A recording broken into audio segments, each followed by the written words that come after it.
Word link coordinate चाहिँ refer कसरी गर्ने, यो चाहिँ सजिलो सिम्पल तरिका म भन्दैछु।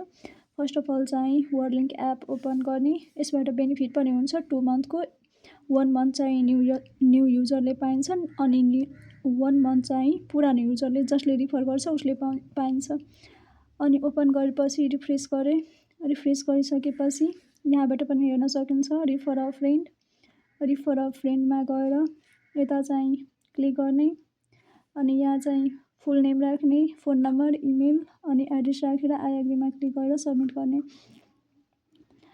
अनि यहाँबाट सबमिट भइसकेपछि कल आउँछ सेल्सबाट अनि त्यसपछि चाहिँ प्राइस डिटेल भनेर अनि कन्फर्म भएपछि प्रोसेसमा राखिदिन्छ। अनि त्यसपछि अर्को वे चाहिँ कसरी गर्ने भने ओपन यता जाने चाहिँ ब्याक आएर मेन्युमा जाने। मेन्युमा आइसकेपछि यहाँ चाहिँ रिफर अफर छ, यताबाट पनि सेम छ। फुल नेम, फोन नम्बर अनि इमेल सब एड्रेस राखेर आई एग्रीमा क्लिक गरेर सबमिट गर्ने। सजिलो वे छ नि। अनि ब्याक आएँ।